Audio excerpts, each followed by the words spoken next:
Hello everyone, my name is Ricardo Tagala and today I will be talking about the murder of Jennifer Laude, a transgender woman who was brutally killed in 2014 by the US Marines Joseph Scott Pemberton. So the article I am referring to is from the GMA News titled Pemberton's Pardon and Affront to LGBTQIA Community, published on September 9, 2020. It reported how then President Rodrigo Duterte granted Pemberton an absolute pardon, freeing him from prison only 5 years after his conviction for homicide. For many, it was not just a legal decision, it was a national wound.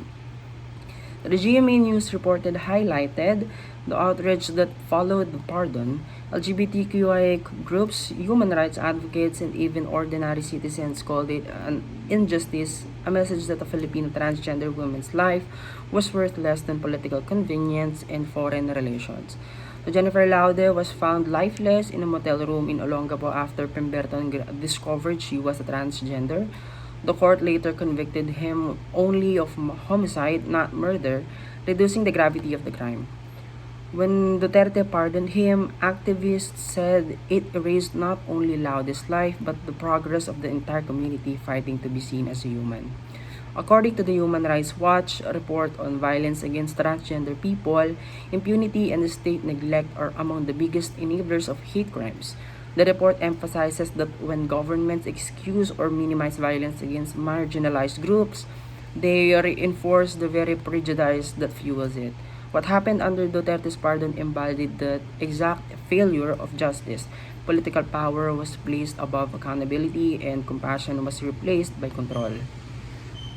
So, my reaction is that I remember reading about that pardon and feeling a deep sense of shame and grief. Shame that my country could let political alliances dictate the worth of a human life, and grief for Jennifer Laude, whose only crime was living truthfully.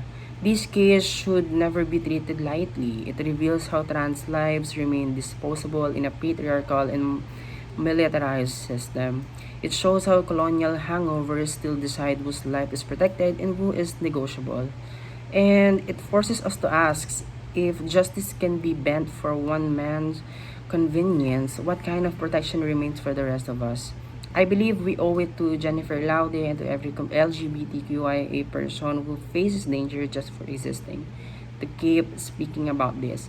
We need stronger SOGI-based protection, real hate crime legislations, and leaders who understand that equality is not charity, it's a human rights.